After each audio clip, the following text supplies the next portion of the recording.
talk about the main event as we close things out here, episode 35. We'll talk about the main event, our top performers, and then give you a little preview for Friday night flights and fights. But Young Bucks with their danglies, with their Diors that are no longer theirs because they are gone. You know, Eddie Kingston has stolen the shoes, Mox. They got themselves a new $10,000 pair of shoes right there. Young Bucks versus the number one ranked Varsity Blondes, which I'm still growing my hair out to join, be the trios with them.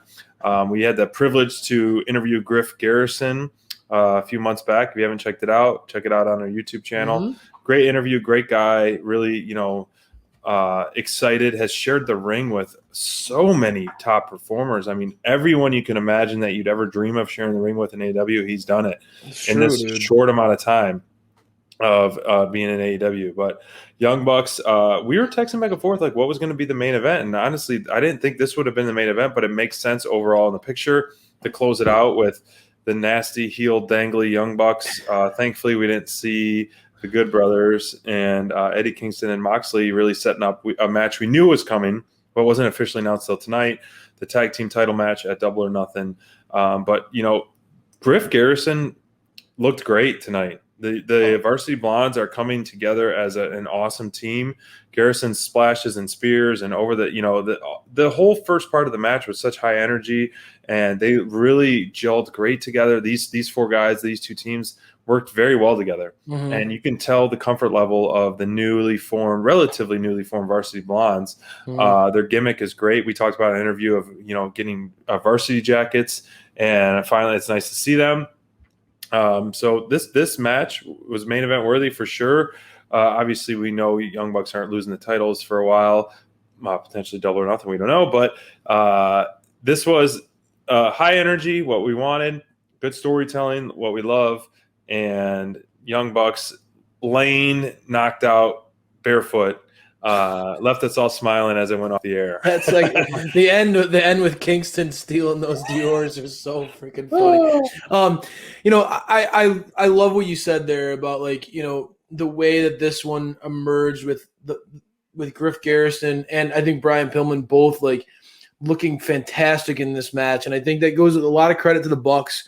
These guys consistently through their run have given a lot of teams opportunities to get shine. And, this had to be a moment where Brian Pillman and Griff Garrison were pinching themselves to what an opportunity to main event, go again for the tag titles, go against the Young Bucks, guys that they admire.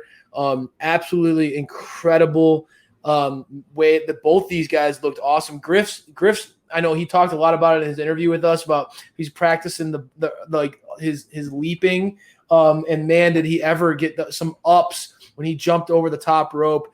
He looked fantastic in this match.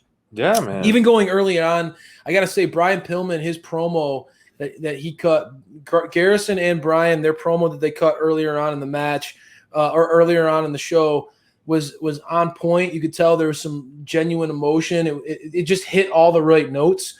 I felt like Brian carried that one in a lot of ways. I was really impressed by the way how mature he came off in that one, and just how that he set the stage for the main event.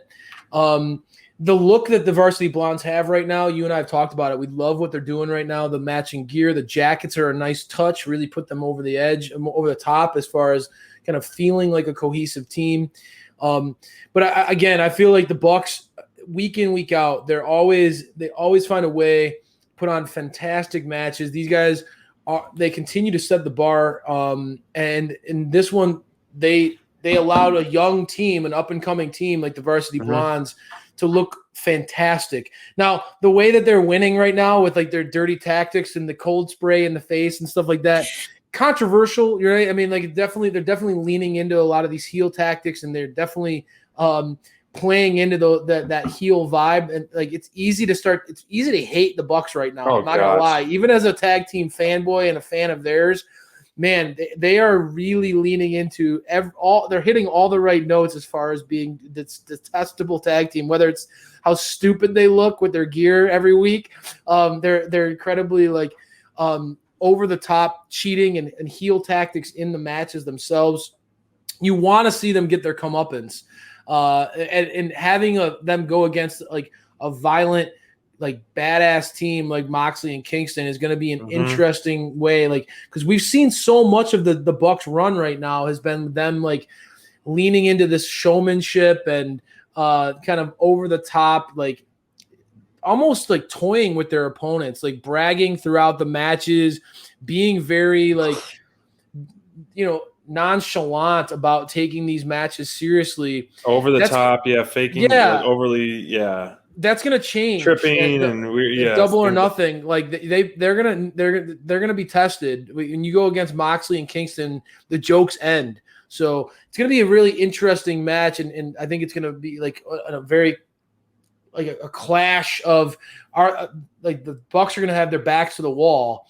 Are they gonna what are they gonna do to come out on top on that one? I'm very intrigued by it. That said, man, like Varsity Blondes, where they go from here, it's going to be, clearly they showed out in the main event. I think that these guys, these young kids got a lot like on the line in the future, man. These guys have a bright future ahead of them for sure. Could definitely see them as future tag team champs down the road. Oh, dude, for sure. I mean, it's fun to see, and Eddie Kingston's going to be a rich man very soon with these kicks in there right there. So yeah, thank you.